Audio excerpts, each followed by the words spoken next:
So in honor of Halloween just passing by, as well as the recent upload of the episode of the podcast where I discussed the illustrious career of The Undertaker, I thought what a better way to celebrate on this week's episode of the Friday 5 Count by sharing 5 of my all-time favorite Undertaker feuds.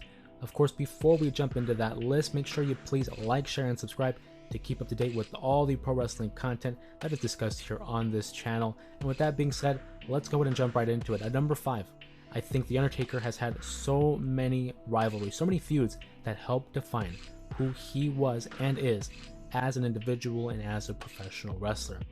But I look at the 2005 feud with Randy Orton as a crucial mark in that second run as the Dead Man.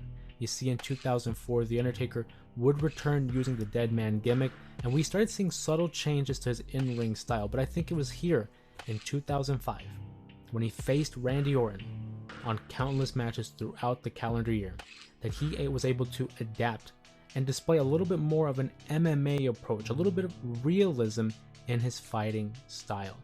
We saw the build to WrestleMania 21 that led to a great matchup that of course was won by The Undertaker. We took a little bit of a break so that Randy Orton eventually would become drafted to SmackDown.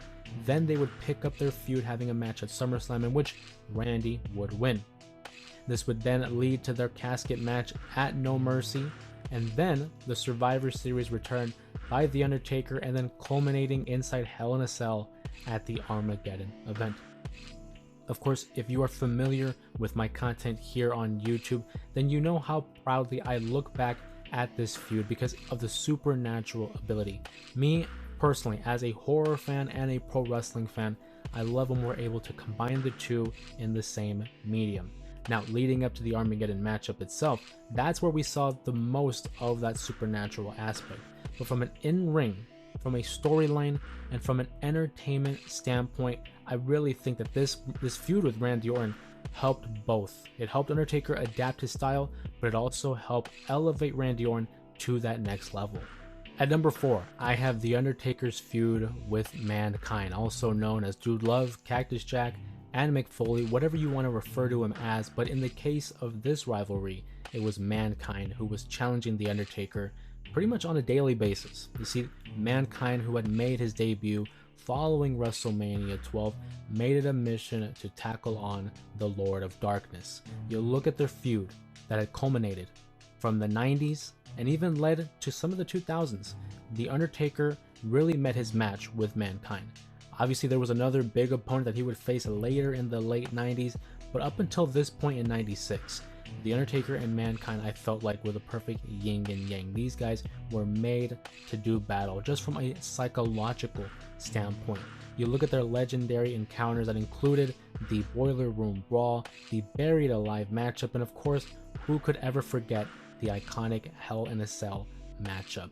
Again, like in a similar case to The Undertaker versus Randy Orton, this feud helped elevate both individuals as it took The Undertaker from about that mid-card to main event level and brought him up another level in terms of long-term storytelling as well as entertaining matches. And it also helped put Mick Foley on the map in front of a WWE audience. At number 3, you remember that one opponent I was referring to that came around in the late 90s? Well, The Undertaker supposedly had a baby brother. This would come in the form of Kane. Now, I will say, the reason I have Kane here down at number 3, I know for most individuals, he's probably sitting around 1 or 2. But I look at the match quality with Kane, and it isn't up to par to the other 2 that I have selected. But on a story-driven basis, one cannot argue how impactful, how influential, and just how iconic the Undertaker versus Kane rivalry was and is for the WWE. It's become a defining character trait of The Undertaker, a defining character motive for The Undertaker, as it helped reveal a lot of his origins and who he is as an individual. Of course, we have iconic moments that include the debut of Kane at Bad Blood. We have their encounter at WrestleMania 14, the Inferno matchup, several instances where they were tag team with one another, and then as well as another matchup at WrestleMania 20, and then their feud in 2010. These two were inseparable, as most brothers are. But with the case of this matchup here and this feud, I think on the grand scheme of things, when you look at the WWE and its most successful storylines, Kane versus The Undertaker certainly is up there on that list, and that's the reason why it's here on mine.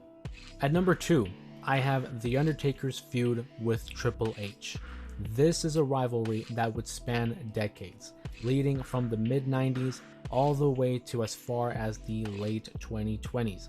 I look at how this was composed.